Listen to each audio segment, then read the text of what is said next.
కృతజ్ఞతలు తెలియజేసుకుంటున్నాను.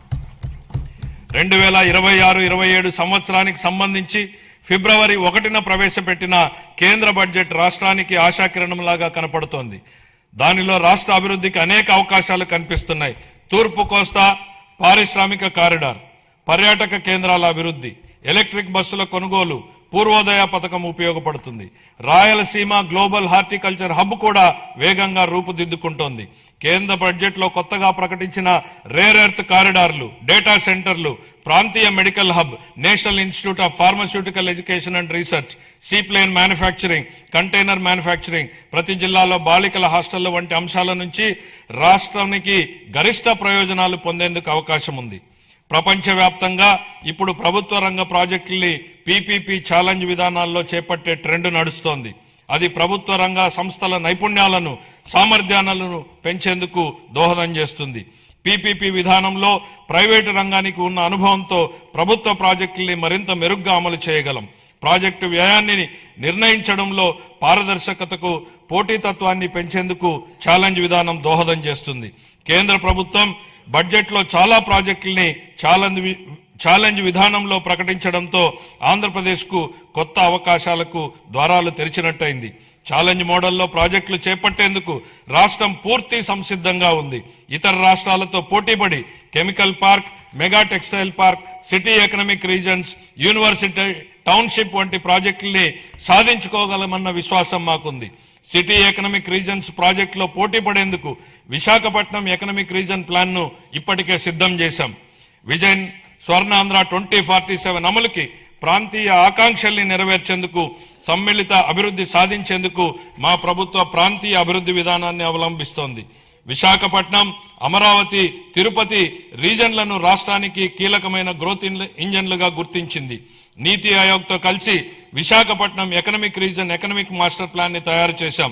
శ్రీకాకుళం, పార్వతీపురం మన్యం, విజయనగరం, విశాఖపట్నం, అల్లూరి సీతారామరాజు, అనకాపల్లి, పోలవరం, కాకినాడ, తూర్పు గోదావరి, డాక్టర్ బిఆర్ అంబేద్కర్ కోనసీమ జిల్లాలు దీని పరిధిలోకి వస్తాయి. దీనిలో మొత్తం 7 గ్రోత్ డ్రైవర్లు ఉన్నాయి. మ్యానుఫ్యాక్చరింగ్, సర్వీసెస్, మౌలిక వసతులు, పట్టణీకరణ, వ్యవసాయ రంగాల్లో 41 హై ఇంపాక్ట్ ప్రాజెక్టులు ఏర్పాటైతాయి. వాటికి అవసరమైన నిధుల్ని కేంద్ర ప్రభుత్వం, ప్రైవేటు రంగాల నుంచి సమకూర్చుకుంటాం. మెట్రో రైలు ప్రాజెక్టులతో సహా ఈ విశాఖ ఎకనామిక్ రీజన్ కి సంబంధించి సుమారు 28,000 కోట్ల రూపాయలతో ప్రాజెక్టులు ప్రతిపాదనలు సమర్పిస్తున్నాం. విశాఖ ఎకనామిక్ రీజన్ తరహాలోనే ఎన్టీఆర్, కృష్ణా, ఏలూరు, గుంటూరు, పశ్చిమ గోదావరి, ప్రకాశం, పల్నాడు, బాపట్ల, మార్కాపురం జిల్లాలతో అమరావతి ఎకనామిక్ రీజన్ ని అభివృద్ధి చేస్తాం. ఈ ప్రాంత సమగ్ర అభివృద్ధికి దోహదం చేసే వనరులు, గ్రోత్ ఇంజన్లు, బలాల్ని గుర్తించేందుకు శాస్త్రీయ పద్ధతుల్లో సామాజిక, ఆర్థిక అధ్యయనం నిర్వహిస్తాం. సూక్ష్మ సేద్యం ప్రాధాన్యతను గుర్తించి 1990లోనే ఆ కాన్సెప్ట్ ని తీసుకొచ్చినటువంటి మొదటి ముఖ్యమంత్రి గౌరవ చంద్రబాబు నాయుడు గారు. ఇప్పుడు ఆయన రాయలసీమ రీజన్ ను గ్లోబల్ హార్టికల్చర్ హబ్ గా మార్చి అక్కడ రైతుల జీవితాల్లో సమూల మార్పులు తెచ్చేందుకు కంకణం కట్టుకున్నారు. రాయలసీమ ఇంటిగ్రేటెడ్ డెవలప్మెంట్ ప్లాన్ సిద్ధం చేయించారు. అందులో భాగంగా 2030 నాటికి ఉద్యాన పంటల విస్తీర్ణాన్ని 8.41 లక్షల హెక్టార్ల నుండి 14.41 లక్షల హెక్టార్లకు పెంచబోతున్నాం. సాగునీరు, సూక్ష్మ సేద్యం ప్రాజెక్టుల ద్వారా నీటి ఎద్దడి అన్నదే లేకుండా చేస్తాం. ప్రపంచ మార్కెట్లతో అనుసంధానానికి రోడ్స్ కనెక్టివిటీ పెంచుతాం. అనంతపురము, అన్నమయ్య, చిత్తూరు, కర్నూలు, నంద్యాల, ప్రకాశం, మార్కాపురం, సత్యసాయి, తిరుపతి, వైఎస్ఆర్ కడప జిల్లాల్లోని 303 మండలాల పరిధిలో 200 పైగా హార్టికల్చర్ క్లస్టర్లని ఏర్పాటు చేయడం జరుగుతుంది. ఇందులో product perfection, forward and backward integration, మొత్తం వాల్యూ చైన్ లో ప్రపంచవ్యాప్తంగా ఉన్న అత్యుత్తమ విధానాల్ని అమలు చేయడం వంటి ప్రణాళికలో భాగం. ఈ ప్రాజెక్టు వల్ల ఉత్పాదకత గణనీయంగా పెరుగుతుంది. ఉద్యాన ఉత్పత్తులకు మంచి ధర లభిస్తుంది. లక్షల మంది రైతులకు లబ్ధి చేకూరుతుంది. వ్యవసాయేతర రంగాల్లో ప్రత్యక్షంగా 9 లక్షల ఉద్యోగాలు లభిస్తాయి. రాయలసీమపై వెనుకబడిన ప్రాంతం అన్న ముద్ర తొలగిపోతుంది. రాయలసీమ పేరు చెప్తే మిగులు అన్న మాట తప్ప కొరత అన్న మాట వినపడదు. ఈ ప్రాజెక్టుకు సంబంధించి 30,000 కోట్ల రూపాయలతో ప్రతిపాదనల్ని సమర్పిస్తున్నాం. అప్పుల గురించి మాట్లాడుతున్న ప్రతిపక్ష మిత్రులకి ఒక విషయం గుర్తు చేయదలుచుకుంటున్నాను. మాకు 9,74 లక్షల కోట్ల రూపాయలని అప్పు మిగిల్చి వెళ్ళింది మీ ప్రభుత్వమే.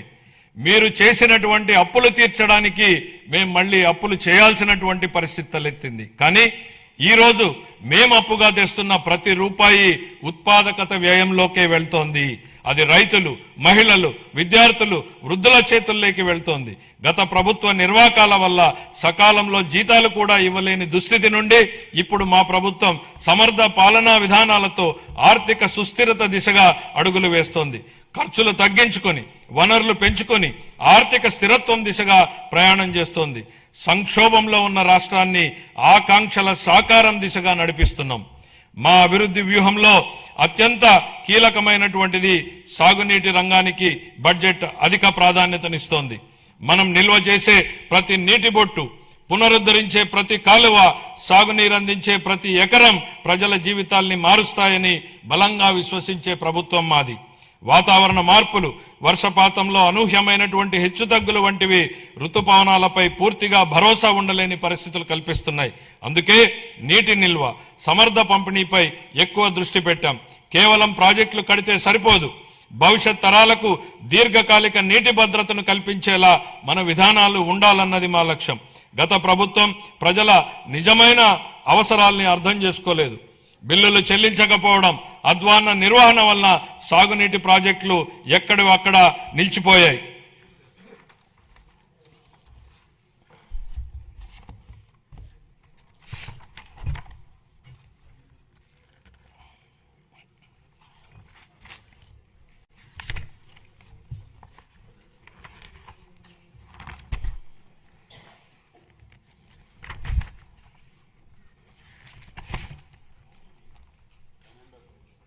అంటే ఫ్రంట్ మారింది, కాపీ సడన్గా అందులో ఫిగర్స్ వచ్చింది.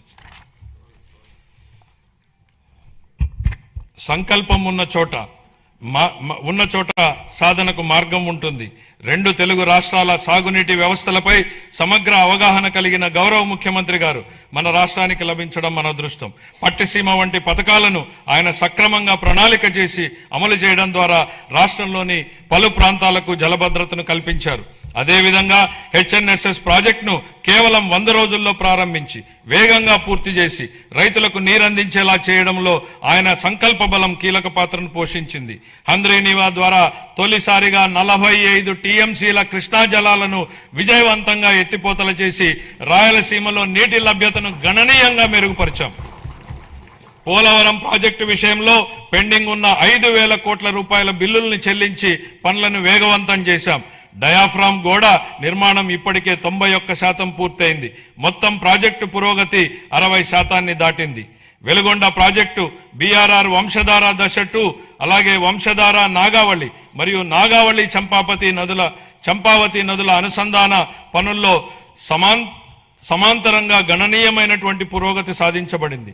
అదే సమయంలో రాష్ట్ర వ్యాప్తంగా విస్తృత స్థాయిలో చేపట్టిన ఆపరేషన్ అండ్ మెయింటెనెన్స్, SDMF మరియు FDR పనులు సాగునీటి వ్యవస్థలను స్థిరీకరిస్తున్నాయి.